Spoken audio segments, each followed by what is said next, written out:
Welcome back to our channel One Step everybody, where we post videos related with app, crypto, and then website as well as bank account. So if you want to get notified once our future videos releases, then don't forget to hit the like and subscribe to our YouTube channel with notification on. And let me show you guys how we guys can reset your Instagram's explore page over here.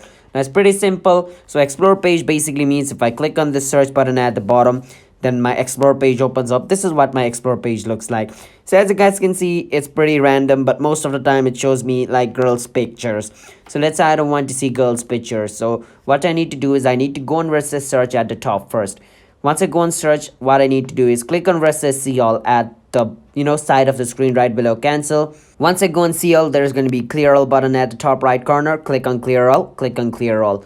What this is going to do is this is going to clear your browsing history. Now this is the first step. Once you do that, what you need to do is go on the content which you don't like to see. So let's say I don't like to see this girl's dress.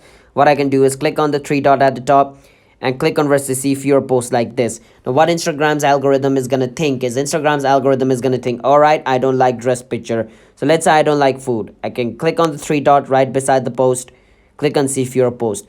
Now Instagram algorithm is also going to think I'm going to hate food. Now, you need to do this continuously. Like let's say you watch through your feed and you don't like to see something, you do this, and after a week or so Instagram algorithm will start to learn your pattern, and after it starts to learn your pattern, it's going to show you a few of the things which you don't like to see. So on my explore page after a week, it's going to show me few of clothes picture and few of food picture, and it's going to show me more things related with other stuff. So let's say I like sports over here, so I go on this sport and I like the post. So what Instagram algorithm is going to think is I like many things related with sports. So you need to do actions like this, and after a week or so your explore page will be resetted. So give it a bit of time, all right? So that's how you guys can reset your explore page of Instagram. So just don't forget to hit the like and subscribe to our channel One Step. Bye bye.